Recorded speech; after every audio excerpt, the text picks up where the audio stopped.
Hello again. Vad är en familj? What is a family? I once asked that to my students and they looked at me as, is she all right up there? But I persisted, no, you tell me, what is a family? And they said, mamma, pappa, barn. Okay. Mamma, pappa, barn.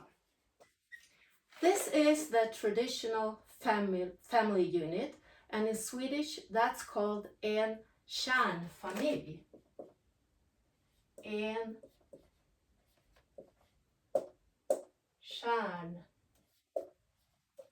kärnfamilj. So we put the words together. Kärna. I don't know how to write it. Okay. Kärna means nucleus. Or if you think about a fruit, there is a stone inside. So everything centers around the nucleus or the stone when we're talking about fruit. So kärnfamilj, that's the traditional. But today we have so many types of families.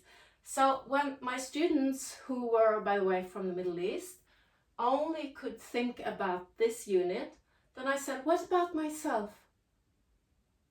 I'm divorced. I was alone with my children. Weren't we a family? And I started to think, well, yeah.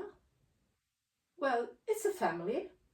And what is that called? It's called ensamstående med barn. Ensamstående med barn.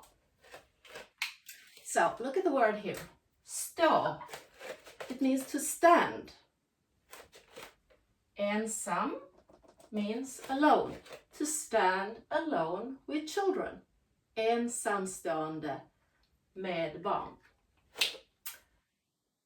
There are all kinds of families, and I asked them, what if there is a same-sex couple? Isn't that a family?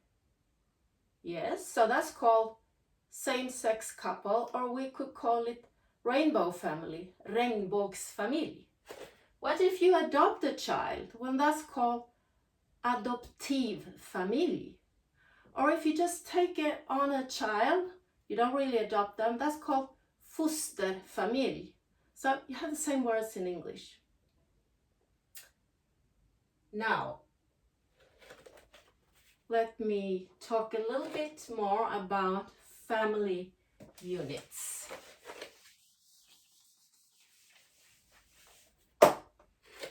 My mom and dad got divorced. So, let's call it here mor, far. Let's do it like that. And he married a new woman. And to me, she would be my styvmor. Styvmor.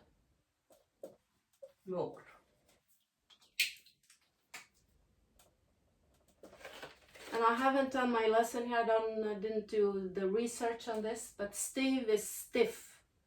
Styvmor, it doesn't sound good.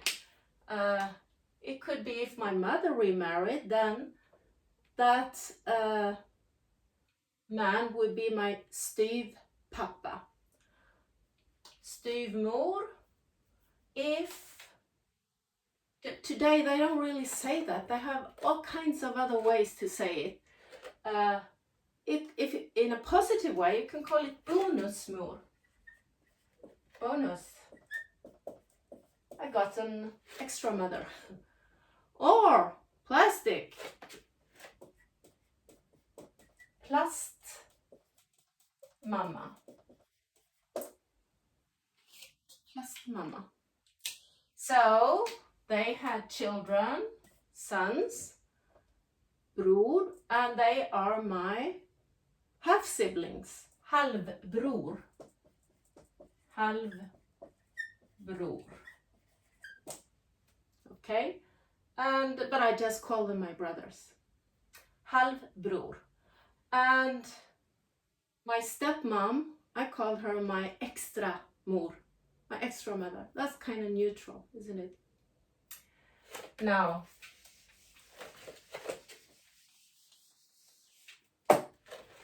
familj is thought of as the close-knit family unit.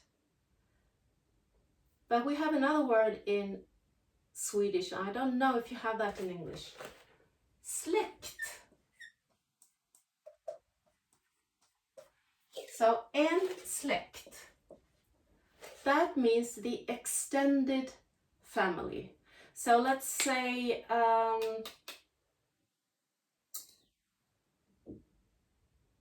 if I think about my family, is my mom and dad and my children. That's my family.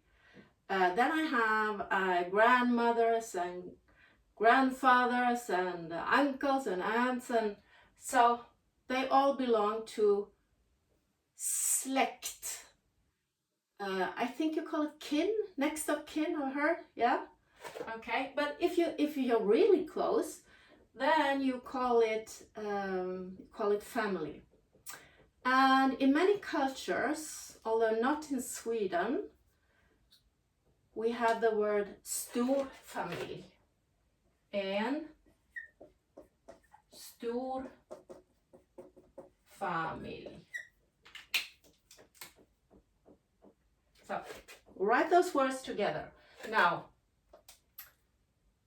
en stor familj is where generations live together. So if you have a house and you actually live together with your grandparents or your uncles and aunts, that is stor familj.